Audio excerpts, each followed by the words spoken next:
Y le informamos esta mañana que falta solo un día para el primer debate entre los republicanos que aspiran llegar a la Casa Blanca. Pero como son muchos y el tiempo en televisión es limitado, no todos podrán participar. De los 17 precandidatos conservadores, únicamente 10 se enfrentarán en este evento en Cleveland, Ohio, que marca el inicio de una nueva etapa en la contienda electoral. Con la presencia del magnate Donald Trump, el tema migratorio promete convertirse en el gran protagonista. María Eugenia Payán nos dice lo que se espera de este encuentro.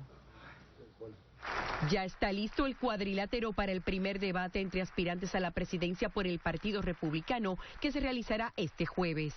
Estos son los 10 candidatos a la nominación presidencial republicana que estarán en el debate principal. Fueron escogidos por su posición en las encuestas más recientes. A la delantera está Donald Trump, que encabeza las preferencias, seguido de Jeb Bush y Scott Walker.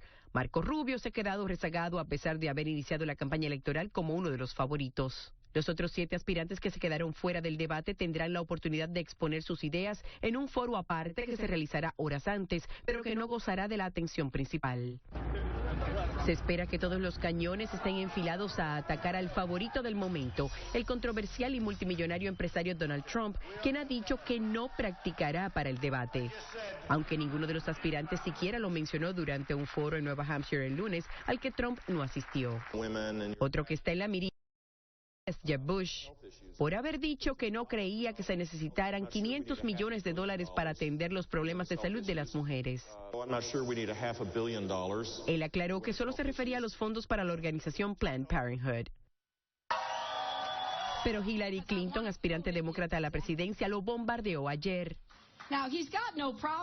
Él no tiene problemas para darle miles de millones de dólares a corporaciones multimillonarias, pero parece que la salud de las mujeres no es una prioridad para él, dijo Clinton.